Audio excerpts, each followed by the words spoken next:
Domingo, nós celebramos o mistério da Ascensão, né?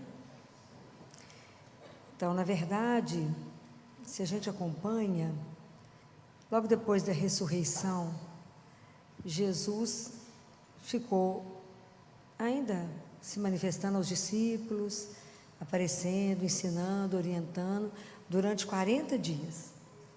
40 dias dava quinta-feira. Mas no Brasil a festa é celebrada no domingo. Mas foi exatamente 40 dias que ele ficou preparando aquela turma para avisá-los que ele ia embora, né? Que ele ia ser arrebatado.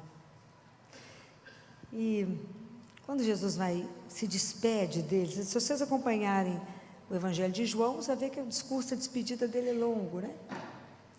Mas ele deixa uma última orientação, que está em Marcos 16, no versículo 15, e ele fala: ide por todo mundo, proclamai o Evangelho a toda criatura. Esse é o imperativo que Jesus não falou, não foi só para eles, mas para cada um. Essa é uma missão dada a cada um de nós. Então, presta atenção nos desafios que isso é entregue para nós hoje. Fala, mas como é que a gente celebra esse mistério da Ascensão? E como é que a gente vive isso hoje? 2000 anos depois, quando eu leio essa palavra, como é que eu sei que isso é para mim? E que é para cada um de nós, né? Essa é uma missão dada. Falar de Jesus hoje, no mundo que não quer mais ouvir dele, o mundo que acha que não precisa dele, que prescindiu de Deus.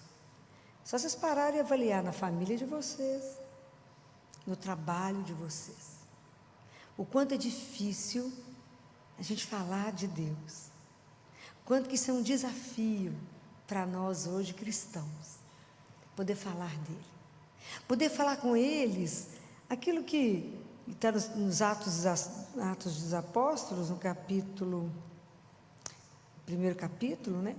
Quando Jesus é arrebatado e que os discípulos ficam olhando para o céu, e aí passam provavelmente 2 anjos e falam com eles: homens da Galileia, por que vocês estão aí olhando para o céu? Então, anunciar para essas pessoas a verdade que conhecemos, que cada um de nós é um filho amado, sonhado, que Deus criou o cosmos do nada, criou o homem, colocou o homem na terra, criou a terra, colocou o homem, e que nós erramos o caminho, resolvemos desistir dele, mas Deus não desistiu de nós, mandou o Filho dele para nos revelar que somos filhos do Altíssimo, nos devolver a dignidade, e fez disso que a gente chama de o projeto da salvação, e que ele enviou o Filho dele, que veio nos ensinar a ser filho de Deus, que morreu por nós, ressuscitou, nos deu a garantia da vida eterna. Anunciar isso. As pessoas olham para você e falam: como é que é? Homens da Galileia, por que vocês estão olhando para o céu? Bem, nós estamos olhando para o céu porque eu entendo que eu tenho um lugar maior, eu tenho um destino, eu tenho um lugar que eu vou. É lá que eu ponho minha confiança, é lá que eu estou ancorada. Quando a gente tem uma meta, quando a gente sabe para onde você vai, a forma de você andar é diferente. Você pisa firme, você tem meta, você sabe para onde você está indo. Você tem inclusive pressa. Observa uma pessoa que está dirigindo, não sabe o caminho. Ela atrapalha o trânsito inteiro. Ela sabe para onde ela está indo? Fala, mentira? Então não. Começa a observar as pessoas perdidas de manhã. Você está correndo para o trabalho, você tem gente que está andando, pensando, contando os passos, não sabe para onde vai. Então, por que eu olho para o céu? Porque eu estou alicerçada lá. Lá é para onde eu vou, eu sei que é lá que nós vamos nos perder, estar lá com Deus, nos perder nele. Fico imaginando só esse encontro, mas por enquanto eu estou na terra, então eu caminho aqui, fui colocada aqui, mas não sou daqui, caminho aqui, mas para poder chegar lá, mas eu sei onde é que eu quero chegar. Então, se eu quero chegar lá no céu, a minha vida aqui hoje é diferente. A única coisa que me conforta quando Jesus fala: ide e proclamai, Falei, ai, que bom que o senhor falou ide e proclamai, porque o senhor não falou ide e convertei. Porque a conversão é responsabilidade pessoal. Então a nossa missão é semear. A nossa missão é anunciar a razão da nossa esperança e da nossa alegria. Essa é a nossa missão. Permanecer firmes. Num mundo completamente desorientado, sem Deus, a gente permanecer. É fácil? É? Isso é um trabalho de todos os dias. Porque ser cristão hoje, primeiro que eu tenho que assumir que eu sou cristão todo dia. Não tem jeito mais de ser cristão porque você herdou. Ah, minha família inteira é católica. E daí? Qual é a sua experiência com Deus? Então, para mim ser cristão hoje, eu tenho que falar isso e assumir isso todos os dias. E viver uma vida na simplicidade, na alegria, porque eu tenho uma pertença, eu sei para onde eu vou, na alegria e na simplicidade de uma vida que é comprometida com Deus. Os meus passos têm que seguir os passos dele. Mas eu digo uma coisa para vocês, para a gente ser testemunha de alguém, a gente tem que ter sido antes o quê? Como é que eu posso testemunhar da sua vida? Se eu fui o que seu? Amigo. Eu não tenho jeito de dar testemunho de alguém que eu não vi. Então o que Jesus falou? Já não vos chamo servos, mas tenho-vos chamado, porque vos dei a conhecer tudo aquilo que ouvi do meu Pai. Nós jamais teríamos a ousadia de chamar o Filho de Deus de meu amigo. Mas foi Ele que tomou essa iniciativa. Então vocês imaginem, Jesus ficou 3 anos andando com aqueles homens e não colocou eles numa escola de intelectuais, colocou? Não, como é que Jesus preparou?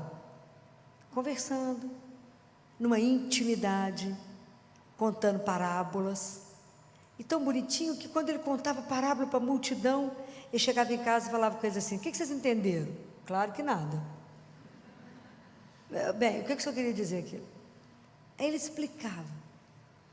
Vocês imaginam o que foi para esses homens ver Jesus andar sobre as águas, ver Jesus multiplicar o pão, ver Jesus acalmar uma tempestade, ressuscitar os mortos. Pode imaginar quando eles assistiram a cena de Lázaro? A viúva de Naim bateu no esquife, falou, levanta. Pode imaginar? Claro que eu não ia nem ver, porque ele está lá do outro lado, você imagina, eu correria. Ele parou o esquife e falou, levanta, vai ficar com a sua mãe. Pode imaginar? O que esses homens viram? Aquilo que está na primeira carta de João. Ele fala, aquilo que a nossa mão pegou, aquilo que os nossos olhos viram. Nós não temos jeito de ficar calado, nós temos que falar. Então por isso que nós temos uma tradição apostólica. Nós acreditamos baseado no que esses homens viram, sentiram, tocaram, abraçaram. Pode imaginar João que encostou o ouvido dele no coração dele? Então quando Jesus é arrebatado, isso é um sinal da divindade dele, ele volta para de onde ele veio, ele volta para o céu, isso é o sinal da divindade dele, mas ele não volta mais sozinho, ele leva toda a humanidade, a nossa humanidade com ele, redimida, transformada, ele leva diante do Pai. Então a nossa humanidade está diante do Pai. Isso é espetacular, né? Não tem mais jeito, isso já é um caso de amor, não é? Então eu fico imaginando que para nós também hoje, ser testemunha dele, nós temos que ter uma amizade, uma intimidade. Como é que eu vou testemunhar alguém que eu escutei falar? É possível? Não. Eu tenho que ter vivido com ele. Eu tenho que entender que a presença de Deus na nossa vida é invisível, mas real. Sutil, delicado, mas ele anda conosco. Ele está no nosso meio. Então que quando eu permaneço com ele em oração, quando eu o escuto, quando eu me calo, quando eu chego ali diante do Santíssimo e trago algo para ele e coloco a minha vida diante dele. Porque a definição de amigo, né, gente, é uma coisa maravilhosa, e essa definição só cabe nele, né? Que é aquele com quem pode ver todas as minhas vulnerabilidades. Eu posso me abrir inteiro na minha miséria e colocar tudo isso na mão dele. Só cabe isso para Jesus. Como é que você pode entregar toda a sua miséria, a sua fraqueza, só para uma pessoa? Só para quem não vai pegar isso e usar de uma forma errada. Mas aquele que te acolhe na sua miséria e te promove. Só Ele. Você imagina que Jesus deixou esse anúncio nas nossas mãos. Quanto do mundo precisa ouvir essa verdade?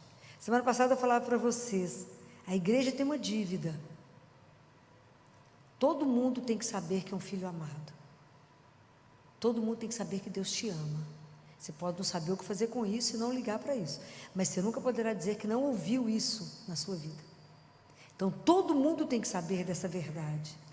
E agora todo mundo tem que saber que somos convocados, convidados à vida e uma vida que é eterna. Então imagina que hoje nós temos o papel de levar a esperança para quem não perdeu, dar coragem para aqueles que estão se sentindo sem força, com medo, se sentindo desamparados, sentindo abandonados. Que eu digo para vocês, não existe ninguém no mundo abandonado depois que Jesus veio. Não existe. Filho, mas como é que nós vamos falar de Deus para esse povo? Deus está trabalhando. Vocês acham que Deus não está trabalhando na vida de todos nós? Está. Mesmo que a gente não veja, não compreenda, mesmo aquele que fala, não, aquele é perdido. Não para Deus. Deus tem um jeito dele de atrair cada filho, porque Ele conhece a gente. Ele tem um jeito de buscar cada um. Ele tem um jeito de atrair cada filho. Mas o fato de Deus estar trabalhando em cada filho dele, não os isenta da nossa missão de ser anunciadores. E a gente anuncia com a vida, com as nossas atitudes, com a nossa forma de viver. Por isso que eu falei, essa forma simples e essa alegria de ter uma confiança incondicional, de estar completamente abandonado, de acreditar nesse Deus que veio nos revelar, que é contado pelos discípulos e que está vivo, e que nós podemos continuar encontrando com Ele, mesmo que a gente não pegue nele, mas que a gente pode sentir a presença dele. Aquele que eu chego aqui desanimada, desamparada, sem força, e saio com uma força absurda, que sinto um bálsamo no meu coração, que eu sou capaz de mudar tudo. É aquilo que está escrito em Isaías: aqueles que contam com o Senhor renovam suas forças, correm sem se cansar, vão para frente sem se fatigar. Isso é Ele, esse Deus que é real, mas que eu não vejo, mas que caminha conosco, que preocupa, que enxuga as nossas lágrimas, que nos dá conforto, que segura a nossa mão e fala, não tenha medo, eu estou aqui. Aquele Deus que presencia os nossos choros, parecendo menino dando birra, fala, por que será que ela está chorando? Eu estou aqui. Mas a gente não percebe, porque a gente ainda é tão lento para crer. Então, para que eu pudesse hoje estar aqui falando com vocês, Ele é a única pessoa que vocês podem se abandonar. Ele é aquele que você pode chegar ali, ó, que está ali vivo, e contar um segredo, e Ele mudar o que você pediu a Ele, e que Ele vai fazer só o melhor. É aquele que nunca posso falar para vocês, Ele nunca vai te decepcionar, nunca vai te trair, nunca vai te... Vai ser cuidar de você e só te dar o melhor, é porque eu sei que tem que ter experimentado. Se eu não experimentar, como é que eu posso dizer para você? Confia, posso dizer, confia nele. Ele é a única pessoa por quem você pode assinar uma página em branco. Experimenta isso. Deus permite ser experimentado. Isso é maravilhoso. Aquele que você fala, eu estou com medo, eu estou cansado, Ele fala, estou aqui. Então poder fazer isto, né? Deus vai nos transformando tanto, né? Que não há ninguém que não entenda quem é um cristão. As pessoas só te reconhecem mesmo que você não fale, porque a gente passa a ter um jeito diferente de viver e de ser, por causa da outra regrinha que Jesus pediu. Qual que foi? Amai-vos uns aos outros. Então a nossa amizade, as nossas relações passam a ter um jeito diferente por causa dele. Então você passa a ser mais atento à necessidade do outro, você passa a ser mais solidário, ou se acontece alguma coisa, você é o primeiro que chega, você aprende a cuidar, ninguém falou nada, você chega, arruma a casa do outro, mas a pessoa está na cama. Alguém precisa de um remédio, você já chega até com um copo de água para tomar, você já comprou o remédio, levou a água. E por que você faz isso? Por causa dele, que nos ensinou a amar, porque a gente experimentou o que é ser amado. Então é maravilhoso saber que para ser testemunha tem que ser amigo. tem que conhecer. Esse é o desafio da nossa vida. O nosso desafio hoje, para ser testemunha de Jesus nesse mundo tão desorientado, tão perdido, as pessoas tão adoecidas, as pessoas estão em pânico, as pessoas estão depressivas, as pessoas estão sem esperança, não conseguem ver o horizonte, as pessoas estão sem alegria, estão entristecidas, mal-humoradas. Falo, gente, está faltando uma coisa maravilhosa na vida de vocês, é Jesus, e Ele é de graça, então você poder falar isso, ajudar as pessoas a desejarem a presença de Deus. Cristianismo é a religião do desejo. Imagina, um dia, por que a gente olha para o céu? Porque é lá que eu vou ficar, o desejo lá, desejar lá e desejar estar com Deus. O que eu preciso fazer para ir lá? O caminho é estreito, mas eu estou disposta a viver porque eu quero viver lá. Desejar isso e colocar isso no coração das pessoas, ajudar o outro a se erguer e dizer, não tem nada perdido para aquele que é filho de Deus, ajudar alguém que não foi batizado, ensinar o caminho de uma alegria indizível. Vamos não ter problema? Claro que vamos, mas a gente passa com confiança, porque temos alguém que nos ama. Isso é uma experiência que você tem que viver, do amor incondicional, de ser amado. Eu sou amada, eu sou amado. Tem alguém que só fica com o olho em mim, que me ama e cuida de mim. Essa experiência é única. Então, a gente tem que pedir a Jesus a graça primeiro, não é de amá-lo, é de ser amado. Fala, me dá a graça de sentir esse amor, de saber que eu tenho, que eu estou com o meu nome gravado na palma da sua mão, que os fios de cabelo da minha cabeça estão todos contados, que meu valor é impagável, custou o seu sangue. Me ajuda a viver isso, porque aí eu vou poder dar testemunho. Me ajuda a poder olhar nos seus olhos. Olha nos meus, Senhor, e me quebra. Não fuja dos olhos de Deus, não fuja dele. Deixa ser desnudada por ele, deixa ser desnudado por Deus. Não chegue contando para ele nada que a gente é, porque já não é nada mesmo.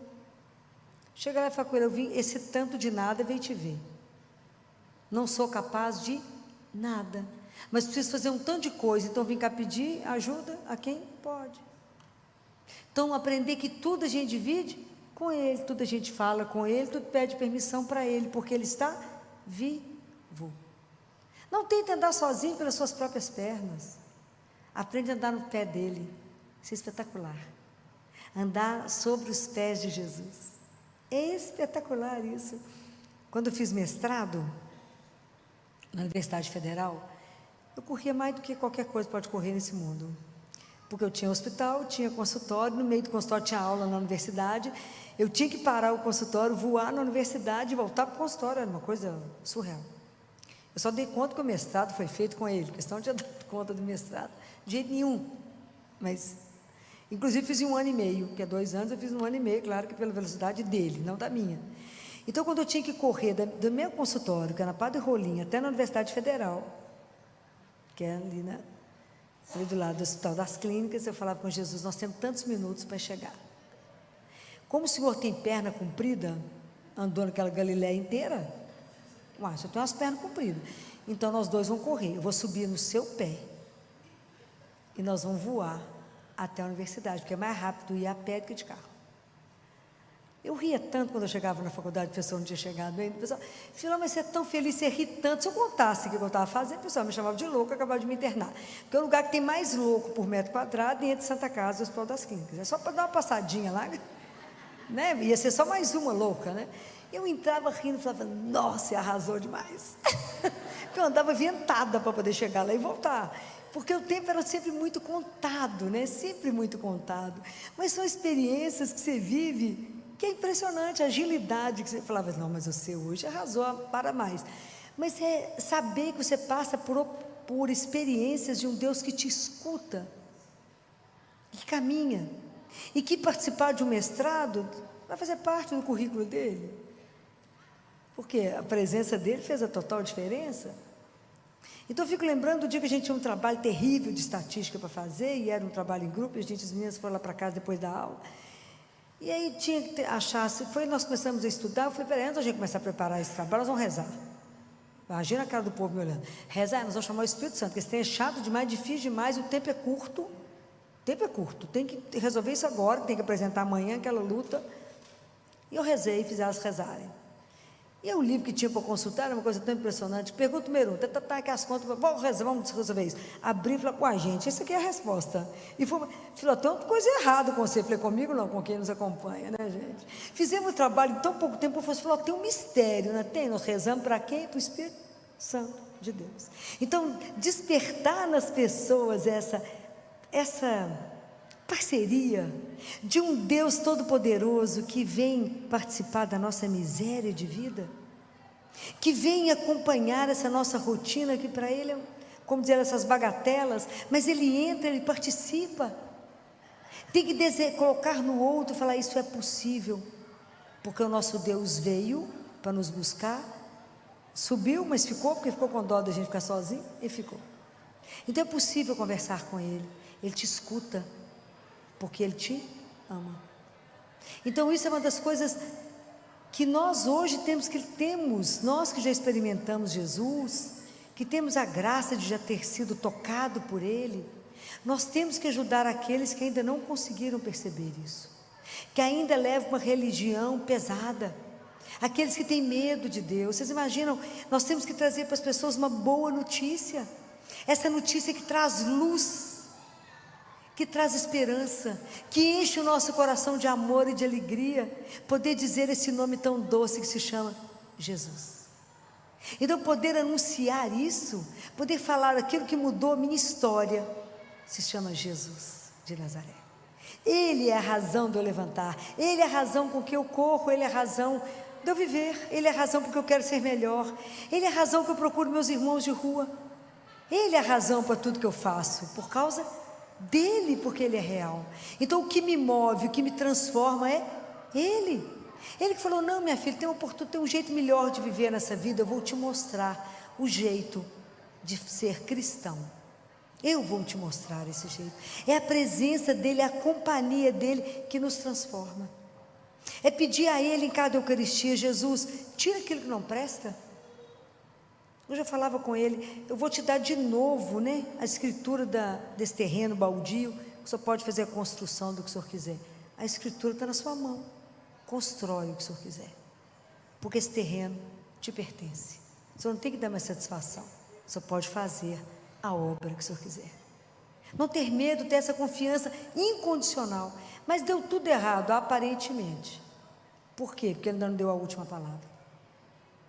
É isso, essa confiança que enquanto a situação não resolveu, é porque Deus ainda não se manifestou. A última palavra é dele.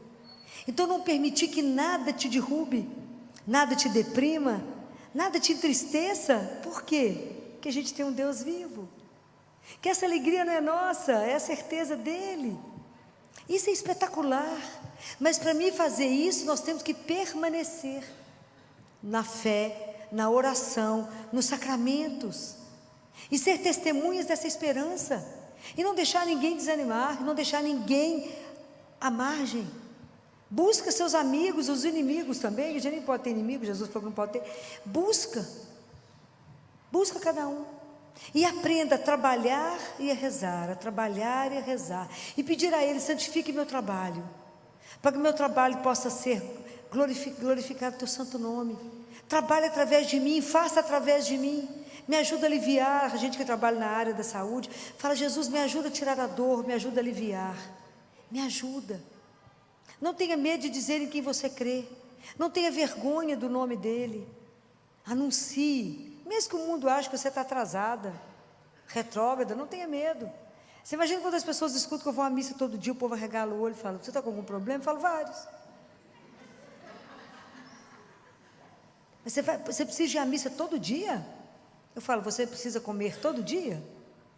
Pode comer uma vez por semana também. Não é assim? Pode comer uma vez por semana. Isso não te nutre? Porque a mim não, eu preciso encontrar com Ele todos os dias. Lembro demais de Santo Agostinho. A Eucaristia que Jesus deixou, Ele deixou uma Eucaristia para cada dia, para a nossa fraqueza de cada dia. Ele é a minha força. Ele, quando eu chego arrastando dentro da igreja, ele me põe de pé, fala, coragem, minha filha, ainda tem hoje. Aí de manhã chega morta e fala, coragem, até amanhã. Acabou a missão. Na hora que acabar eu falo, acabou. Não acabou é para andar, para fazer o que eu preciso que você faça. Na alegria de me servir. Porque é uma honra poder servir a Deus. Já pensou? Quando você abre seus olhos, vê que não tem nada doendo e fala, ninguém que eu amo está internado. Espetacular. Ninguém que eu amo está com uma doença grave. Então eu estou por conta dele. Que alegria, Senhor, e que honra é poder estar à sua disposição. Vamos levantar, tomar um banho, ficar digna. Vamos embora?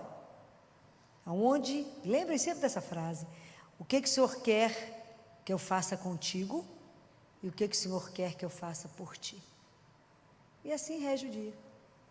Chega no final do dia e falo, espero ter cumprido o que o Senhor desejou, né? Porque a gente dispersa. Durante o dia o mundo nos tira dele. É preciso voltar, toda hora tem que voltar. Não é fácil o caminho, mas ele é maravilhoso. Então nós que já aprendemos essa alegria, que de vez em quando olhamos para o céu, porque a nossa vida está ancorada lá, mas temos que pisar aqui. Eu falo, eu olho para o céu e olho para a terra, porque eu tenho que pisar direito para não virar o pé. E andar no caminho e sempre perguntando para ele, Jesus, não me deixe. Eu falo com ele, se o Senhor não ficar agarrado em mim, eu vou te trair, que eu não presto. E o mundo nos seduz. A vida tem as ciladas. O mundo quer nos mostrar outras coisas que vêm de uma forma tão aparentemente deliciosa. Então me mostra aquilo que não está de acordo. Não me deixe te magoar, te ferir. Não me deixe ferir meu irmão, porque eu vou ferir a ti. Me ajuda a dar graças por aquela pessoa insuportável que eu tenho que conviver com ela. Porque ela é meu caminho de santificação. É ela que mostra tudo que em mim ainda está péssimo. Ela vira o espelho e fala, olha como é que você está ordinária ainda. Como é que você acha que vai chegar no céu? Vai não. Então a gente tem que agradecer a Deus por aquela sogra que eu quero matar, aquela cunhada que eu não suporto.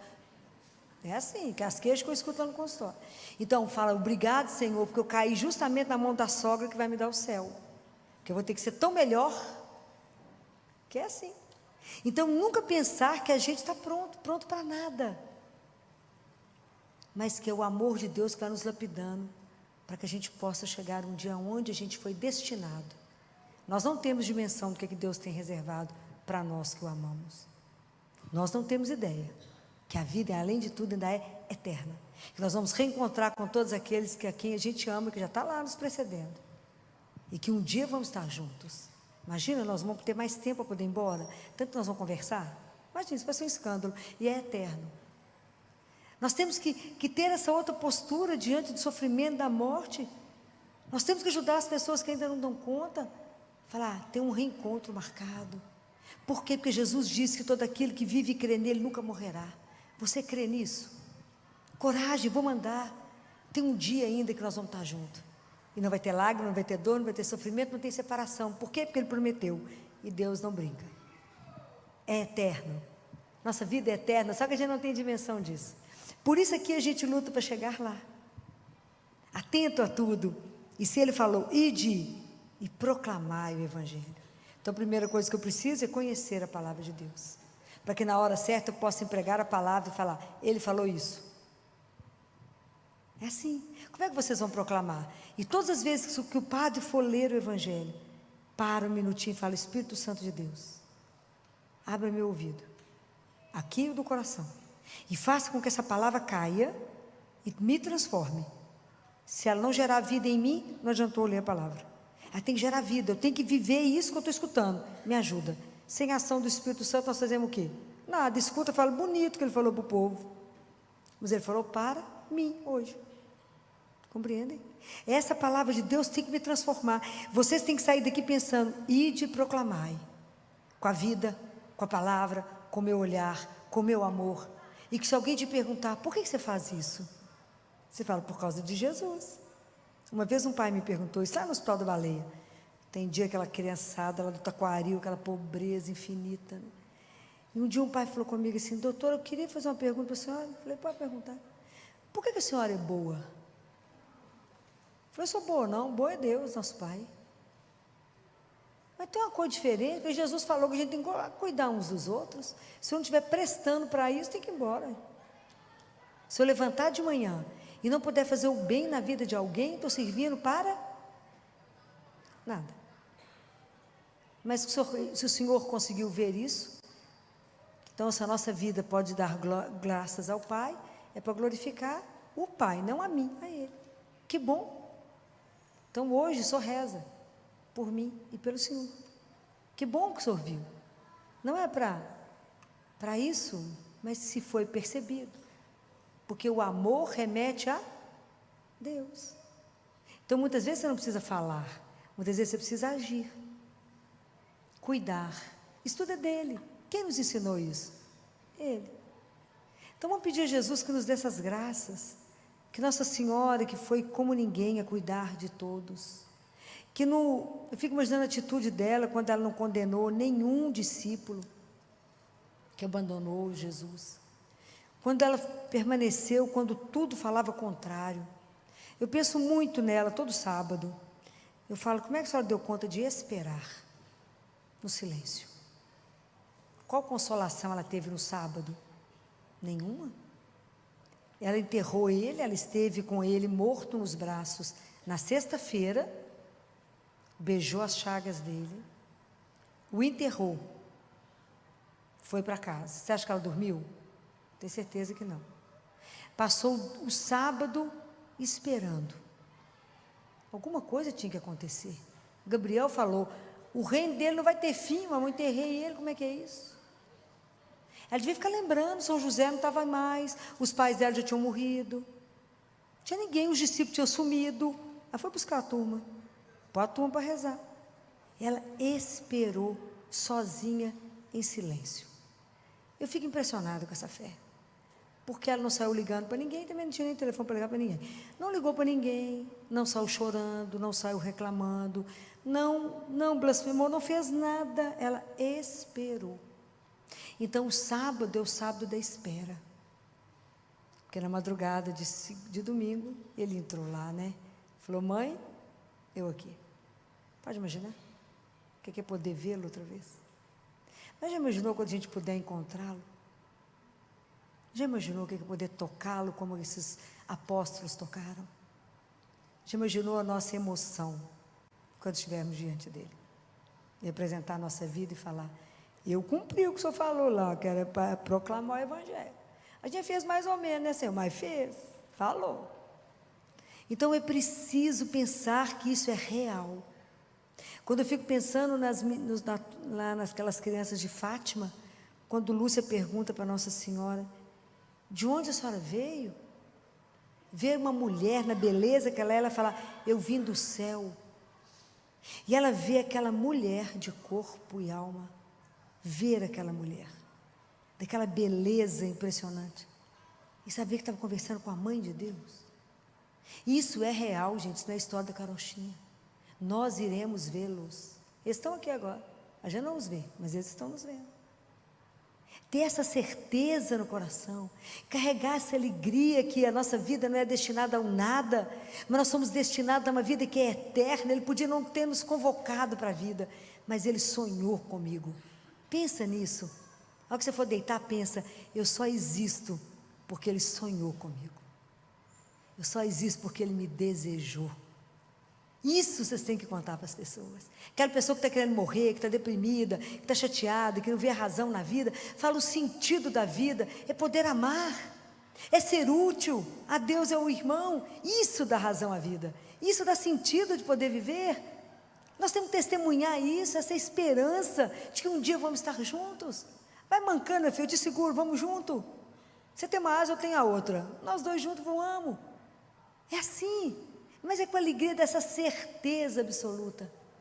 Aquilo que Lucas, se alguém não assistiu esse filme de Paulo, vale a pena assistir, quando eles estão presos e eles vão ser julgados, está tudo preso, a quantidade de cristão preso, e Lucas está no meio deles, só que Lucas não morre nessa, porque ele salva a filha de um romano lá, que estava com um hemotórax, né, ele drena o tórax dessa menina.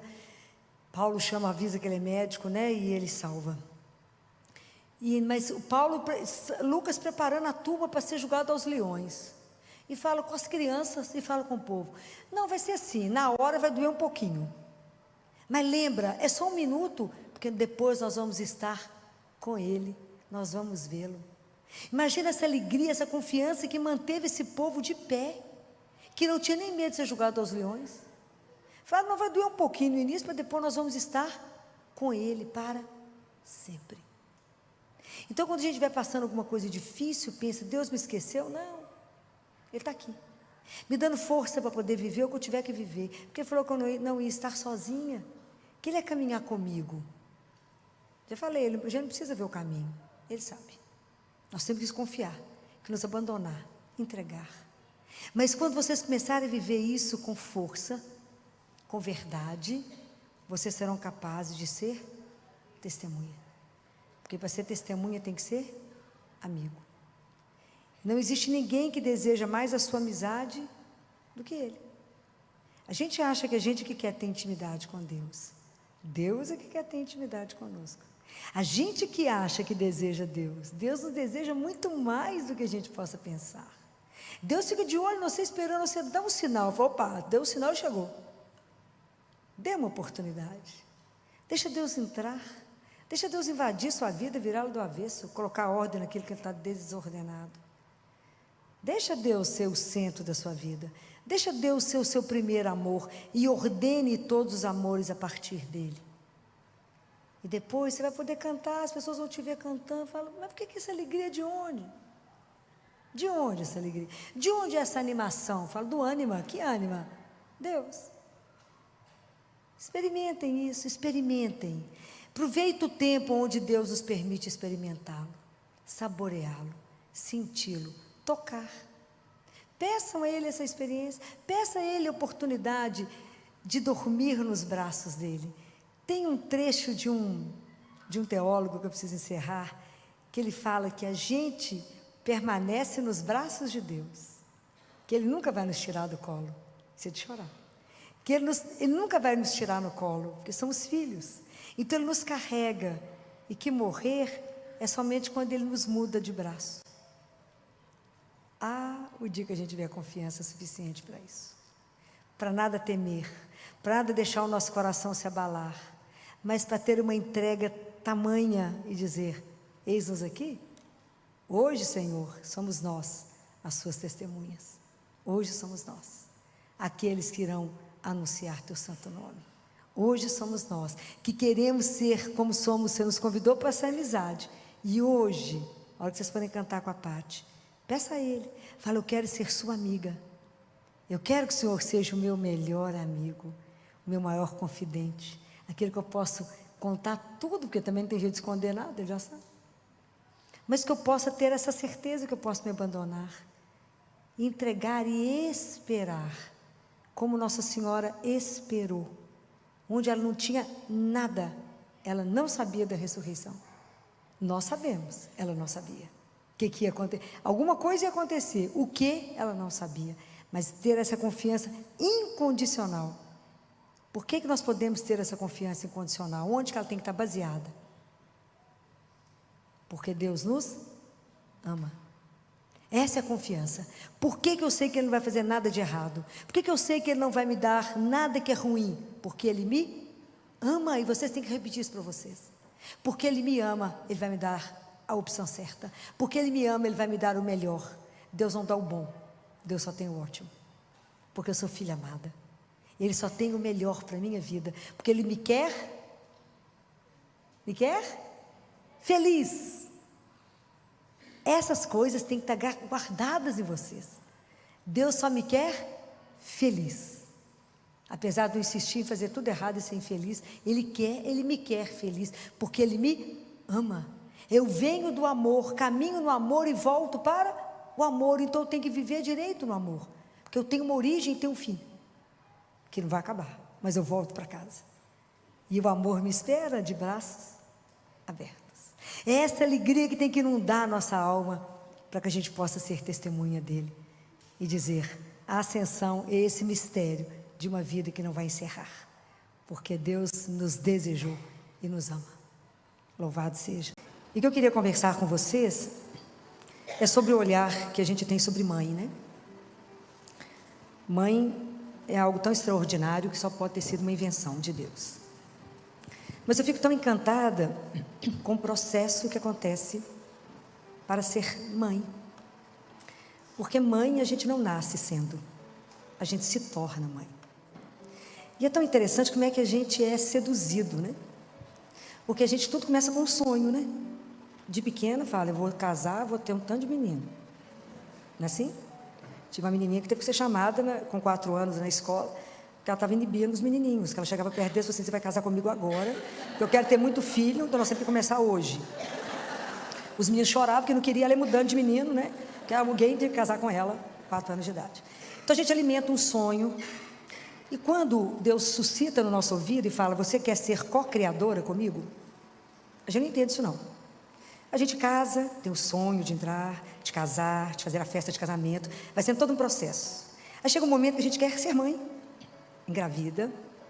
E o primeiro momento, antes do corpo até ser transformado, nós já estamos pensando no quarto, no nome, e o nível primeiro das preocupações é esse, é para Miami, fazer enxoval, vou pegar a lista de quem já vai e já traz tudo para a gente.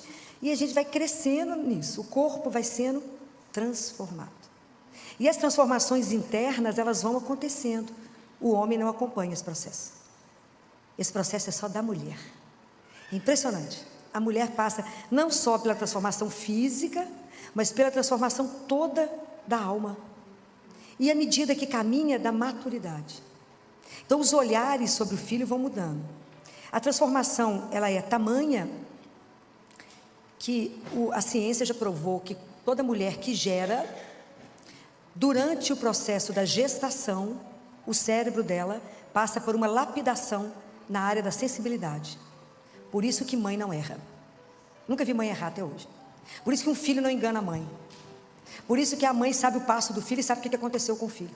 O filho pode negar, falar, não aconteceu nada. A mãe sabe que é mentira. Deus fala com a mãe. É uma coisa das mais impressionantes que eu acompanho. Então a mãe sabe, então esse processo o homem não tem, mas a mãe tem.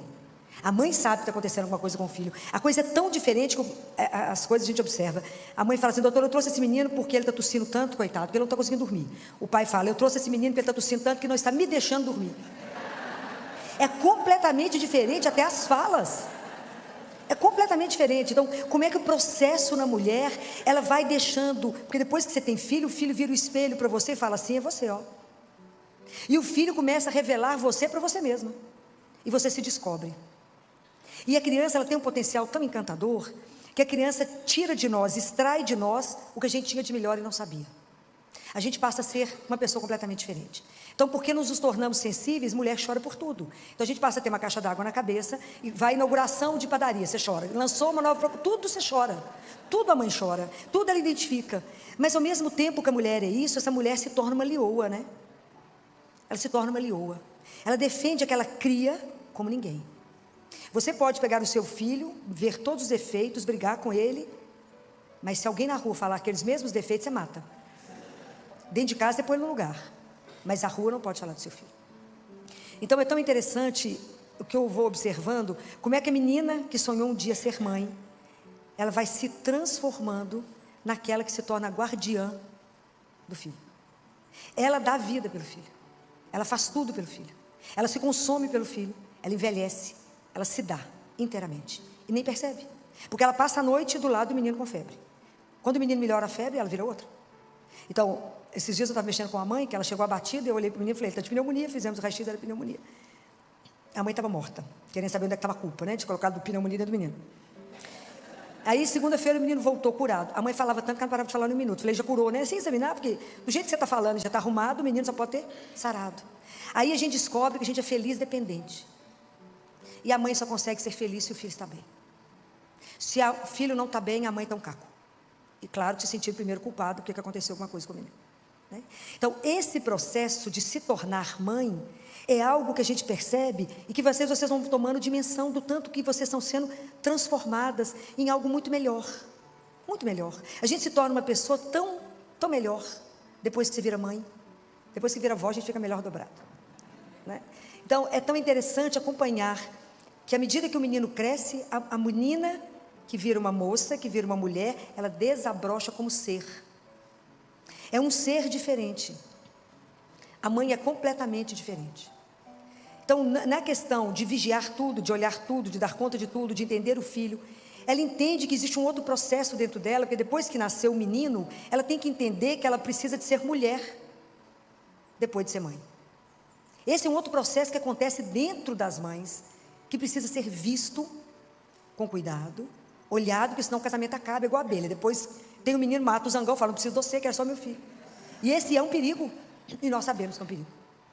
O grande desafio de ser mãe, de ser esposa, de ser profissional, e de se descobrir no meio disso tudo, com a sua identidade. Porque a mulher vai se perdendo no meio de tantas funções, e de repente ela não sabe nem quem ela é mais. E isso a gente percebe, quando a gente puxa a mãe de volta, fala, mas você é tal pessoa. Porque a gente se esquece. No meio disso tudo, o amor te consome de uma tal forma, que você só se doa e não percebe. Então, entre tantas funções da mãe, quando o padre chamou para esse café, que era um carinho com vocês, é de vocês, nesse momento, poder se posicionar diante de vocês mesmos. Porque a rotina tira a beleza daquilo que a gente vive. E a gente acha que é aquilo mesmo. Para mim, a maior missão concedida, solicitada a uma pessoa, é: cria para mim esse menino, educa. Faça dessa criança que chegou para você sem manual de instrução, um homem e uma mulher que o mundo vai admirar. Você fala, eu não dou conta dessa missão. Mas é interessante que no primeiro momento, a preocupação da gente é o menino, é ter leite. É dar o peito, é ver o menino crescer, e é ver o menino bater todos os marcos do desenvolvimento. Né? E é claro que nós, como mãe, achamos que o nosso filho é mais inteligente, mais esperto, melhor. Doutor, ele já faz isso, claro que todos fazem isso naquela época. Né? Mas o menino dela é sempre mais bonito, mais inteligente, a gente deixa, porque isso faz parte do ser mãe, faz parte. E a mãe que nasce o bebê, que não é aquilo que ela sonhou. A mãe que tem um filho com uma síndrome, ou a mãe que nasce o filho prematuro, ela sonhou com aquele menino corado de 9 meses, de 4 quilos, nasce um menino de 600 gramas. Então aquela mulher que passa pelo processo da perda do bebê que ela sonhou, para assumir e amar o filho que chegou. Isso é um processo. Porque tem que morrer um, aí morre a mãe e aquele menino, e nasce uma mulher como ninguém. Porque ela passa a dominar o assunto mais que é médico. Ela sabe mais da doença do menino que qualquer doutor no assunto. Porque ela estuda, ela investe, e uma das coisas mais lindas, ela não abandona. O filho é dela. Os homens, em mais de 40%, vão embora. Porque o defeito é sempre da mulher, né? A família dele é sempre perfeita. É na sua família que tem esses negócios, na minha não tem nada não. Isso a gente escuta todos os dias. Mas eu nunca vi mãe abandonar filho. E é uma coisa tão impressionante isso, porque o amor de mãe é algo tão, que mais me lembra amor de Deus, que mãe é para ser estudado. O padre Joãozinho falava, que fala, né, ele está vivo, que cuspe de mãe tem que ser estudado. Porque o menino machuca, chega gemendo, chorando, a mãe beija o machucado e o menino sai pulando. Então tem algo naquele cuspe que só Deus entende. Mas isso tudo chama amor, né? Que é a capacidade da mãe da superação. Mãe não conhece não. Mãe não conhece impossível. Mãe muda a história dos filhos. Todas as grandes modificações dentro da medicina da história foram feitas pelas mulheres, pelas mães. A vacina tríplice e a celular só existe porque as mães foram para a rua em Londres e falaram, não vacinaremos os nossos filhos porque essa vacina da crise convulsiva é a vacina que tem no SUS. O SUS só dá a vacina celular quando o bebê nasce e tem crise convulsiva. As mães fizeram uma marcha e falaram, não vacinamos. Aí os meninos começaram a ter a coqueluche, começaram a ter as doenças pertinentes à vacina. Aí o reino reuniu e falou, busca os cientistas, que eles têm que descobrir alguma coisa, porque ninguém passa por essas mulheres. Ninguém passa por elas. Elas falaram que não vão dar isso para os filhos, e elas não darão. E não dão, quem faz isso com a mãe? Mata a mãe, não faz.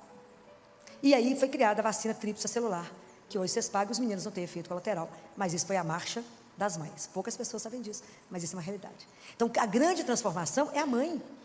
A mãe é aquela que eu falo com os residentes, aprenda a escutar que você não vai errar diagnóstico. Ela não tem que saber o nome da doença, mas ela fala, é isso, isso, isso. Você faz o igual, só isso, mais isso, está tal doença. A mãe sabe quando tem uma coisa errada com o filho. Teve um caso engraçado lá no consultório, que foi o casal, a mãe falou, filho, eu trouxe esse menino, que está com uma tosse que sai da alma. O marido falou, mas quem está tossindo, gente? Tem ninguém tossindo dentro de casa. Ela falou, ele, seu menino está tossindo. Doutora, ela é exagerada, só sabe que ela é super exagerada, não tem nada esse menino. Olha só ver, é um touro esse menino, come igual um cavalo, ele falava desse jeito, ele é muito engraçado, come igual um cavalo, ele está ótimo, não tem febre, não tem tosse. Que hora que esse menino tosse? A hora que você dorme. Você não escuta, mas ele dorme. E aí, eu examinei a menina, ele falou, eu falei, vou examinar, né? Dia de uma queixa, parecia duas famílias, né? Completamente diferentes. Falei, eu vou examinar. Aí eu examinei, falei com ele, eu vou ter que concordar com sua mulher, porque na verdade, eu acho que é pior que ela está achando, nós temos pneumonia. Ele falou, vocês duas são loucas. Falei, pode ser, mas ali do outro lado da rua tem um lugar para fazer raio-x. Vai lá, faz um raio-x e volta aqui. Quando chegou, tinha uma pneumonia importante. Ele falou, não estou acreditando. Falei, que é pneumonia? Eu estou bobo. Falei, deixa eu te dar uma sugestão. Tudo que você for fazer na vida, escuta ela. Primeiro, que a chance de dar errado é menor. Mas isso é um processo que a mulher vai sendo transformada, né, gente? É uma coisa assim, impressionante. Isso é uma das coisas que mais me impressiona em mãe. E para mãe não tem limite. Nós tivemos uma mãe na Bahia, no interior da Bahia, muito pobre, que percebia que o filho dela era roxo e ninguém via. Levava nos médicos e falava, é assim mesmo. Assim mesmo é a nossa ignorância. Como ninguém resolvia nada, ela pegou umas roupas, colocou numa sacola, entrou num ônibus de carreira, com um menino ruim, para Belo Horizonte, com o dinheiro da passagem. Alguém deve ter contado para o motorista que tinha um neném roxo dentro do ônibus. Só a mãe faz isso. Conhece mais ninguém louco nesse nível. O motorista foi ficando apavorado com o menino e parou, conseguiu chegar em Belo Horizonte, né? Não sei que momento que ele foi avisado, e ele parou numa UPA. E na UPA realmente era um menino, tinha uma cardiopatia congênita cianótica. Que de lá ele chegou para nós na Santa Casa. Mas essa mãe sabia que tinha uma coisa errada. Esse menino foi operado, curado e voltou cor de rosa para a Bahia. Mas quem fez isso foi a mãe. Foi o amor dela que não conhece não, que não conhece limite, que não conhece a palavra é impossível. Então isso é uma das coisas que mais me encanta na transformação que a gente que acompanha, de ver quando a mãe está grávida, quando o bebê nasce, e à medida que a criança vai crescendo. A primeira preocupação com a nutrição, depois a preocupação no desenvolvimento e depois daquilo que ele é e será. Mas paralelo a isso, eu percebo que é uma outra mulher que vai sendo gerada. Então eu percebo que vai crescendo duas mulheres ao mesmo tempo, e muitas vezes a gente não percebe. Mas no processo da construção do outro, à medida que a mãe toma consciência que o filho não é dela, claro que é meu, pois eu que amo esse menino, que gerei, que criei, esse menino não é meu, mas ele é um empréstimo, ele me foi dado para ser criado para Deus, e um dia eu vou ter que dar contas a isso. Cresce em mim uma outra mulher, que é a mulher de oração. Que eu falo que o caminho mais curto para a gente aprender a rezar é ser mãe. O caminho mais curto. A gente que entra numa igreja pensando em casamento, naquele glamour, na lua de mel dos sonhos, isso tudo vira nada a partir do momento que a gente é mãe. E a partir do momento que a gente descobre a primeira febre. Primeira febre, você acaba de dar o remédio, você põe termômetro. Mas acabou de engolir o remédio. Você fala, doutor, o remédio não abaixou. Eu falo, mas quantos minutos tem que você deu o remédio? Agora, não, demora 1 hora para fazer efeito. Mas o termômetro já foi colocado pelo menos 10 vezes, até a febre abaixar. Então a mãe descobre. E aí a mulher vai descobrindo que, na verdade, quando a gente é convocado para casar, para ser mãe, a gente é chamado a uma missão muito maior. Porque a mulher é aquela que não só constrói os filhos, mas o primeiro filho que ela constrói é o marido que ela jurou fidelidade, que ela recebeu o primeiro filho naquele momento, no altar. Aquele que ela achou que ia ganhar um ombro, não, ela que tem que dar o colo inteiro. Não é assim? E a partir do momento que você casou e tem filho, você nunca mais tem direito de chorar, a não ser quando toma banho. Eu já misturo com a água do chuveiro, fica tudo por lá. Porque se alguém perceber a mãe chorando, a casa cai. Né? A mãe fala, estou com dor de cabeça, todo mundo fica olhando para a mãe. A mãe engole o comprimido, já sarou? Não, acaba de chegar no esôfago, agora que descer. Sara a mãe. Mas primeiro a mãe tem que engolir o comprimido para sarar. Então mãe não tem direito de deprimir. Se a mãe deprime, a flor murcha, o cachorro adoece e a casa vira um caos. Estou falando mentira? Não estou. A mãe é aquela que esses dias eu estava rindo de uma família, 4. A família falou, doutora, filho, todo mundo em casa teve dengue, mas o meu marido ficou em estágio terminal. E ele olhava para mim e falava assim, como que você está dando conta? Ela falou, não tem opção. Eu tenho que dar conta de vocês, de 2 meninos e de mim. Mas ele estava em estágio terminal. Que é assim mesmo, a gente já sabe a intensidade que modifica. Então a mãe é aquela que vai aprendendo algumas coisas. Essa é a primeira. Chora em silêncio no banho ou de madrugada. É aquela que tem que estar sempre animada, porque os meninos ficam olhando para ela. O menino olha, ontem quando eu falei com a mãe no consultório, era o meu último menino, mãe, de novo, ela me ligou na hora do almoço, falou, doutor Filó, eu estou preocupado, meu menino está tendo tosse e febre desde segunda-feira, mas é um pico por dia, e meu marido falou que não é nada. Eu falei, eu não gosto dessa murrinha, porque isso para mim é pneumonia. Pode ir para o consultório. E aí quando eu falei, mas faz o raio-x antes, na verdade tinha meio pulmão tomado à esquerda. Quando o menino viu, ele falou, mãe, eu vou morrer. Porque o menino olha para a mãe. Se a mãe apavora, ele desorienta. Se a mãe mantém a cara de paisagem, ele fala, está tudo bem. Então mãe não tem direito nem de expressão, sempre a cara, né, de paisagem, porque ela tem que manter a classe, porque senão cai a casa. E isso são coisas que a gente vai adquirindo, porque a gente não nasceu com elas, mas é a vida de ser mãe que nos transforma. Mas quando a mulher vai percebendo isso, ela descobre que ela não vai dar conta de manter a família, ela tem que ser mãe, ela tem que ser mulher, profissional, não de casa e tudo mais. Sozinha a gente é capaz? Não. Então eu percebo que nesse momento a mulher amadurece para descobrir o terceiro tesouro que a igreja nos dá. Porque para conseguir esse terceiro tesouro a gente tem que amadurecer um pouquinho. O primeiro tesouro que a igreja nos dá é Jesus. E a gente tem um encontro com ele olha nos nossos olhos e a gente quebra inteira. O segundo tesouro que a gente descobre é a palavra de Deus. E a gente se enamora da palavra. Mas o terceiro tesouro, a gente precisa de um pouquinho mais de caminhada e de maturidade. É Maria. Ela é o terceiro tesouro da igreja. Porque aí eu percebo que a gente passa a ter uma proximidade, que fica de mãe para mãe, né? Ela sabe a sua dor, ela sabe a sua preocupação. Ela também recebeu a missão de gerar. Claro que ela gerou o filho unigênito do Pai. Mas o nosso também é filho. E também uma missão foi confiada. Claro que a proporção é devida, mas não deixa de ser uma grande missão. É criar os filhos de Deus. Então eu posso falar com ela, porque eu falo com ela o que o filho fala comigo. Como é que o menino fala com vocês? Mãe, pede o pai para mim. Não é assim? Por ela ali está morrendo de mãe, não é verdade? Porque o pai às vezes é mais durão, mais difícil. O menino fala, mãe, pede o pai para mim, que é negócio. Não fala nem o que é, porque a mãe já sabe. Da mesma forma a gente chega diante de Nossa Senhora e fala, mãe, pede o pai para mim. A senhora é o caminho mais curto, está do lado dele, fala no ouvido dele. Pede o pai para mim. Como é que Deus pode resistir a uma de vocês como mãe de joelho? Não resiste. Por isso que a oração de mãe é uma coisa tão impressionante. O que Deus fez com Mônica, o Santo Agostinho foi só convertido. Ele foi bispo e doutor da igreja. Porque Deus quando pega, ele pega de jeito. Então como é que Deus nega o pedido de uma mulher? Não nega. Mas a mãe com poder de oração, ela santifica a casa. O marido não resta, importância não. Daqui a pouco está de joelho pior do que eu sei. Por causa de quê? Por causa da mulher. Então é tão impressionante o poder que a mãe tem no silêncio. Quando a casa está naquela confusão, todo mundo se matando, o que a gente aprende quando olha para Nossa Senhora? Nossa Senhora do silêncio, né? Cala. Espera. A mulher vai tendo sabedoria de compreender, de naquele momento não entrar em crise, naquele momento não tomar partido, de calar, de observar, de pedir sabedoria naquele segundo que te resta para não matar ninguém. Quando os meus clientes, por isso tem tela na janela, doutor. Hoje não mandar alguém pela janela. Não é para os meninos não caírem. Então, quando a gente vai percebendo isso, né? E vai entendendo a missão que é confiada na mão de uma mulher. A mulher, se ela fica viúva, ela mantém a casa, cria os filhos e põe todo mundo de pé. A família que quebra, a mulher com trabalho manual levanta a família. Quantos casos vocês conhecem? A Fanny é uma delas. Loja maravilhosa de chocolate, Fanny colocou a família de pé, começando a fazer chocolate dentro da casa dela, quando o marido perdeu o emprego. Onde era a garagem, virou a fábrica que eu acompanhei o negócio desde o início.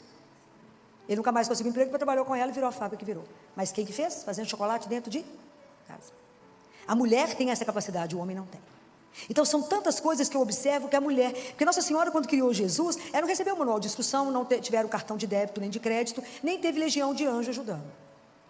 Lavou, passou, cozinhou, cuidou desse menino que era quem é. Então quando a gente recebe essa missão, entende como é que eu vou dar conta?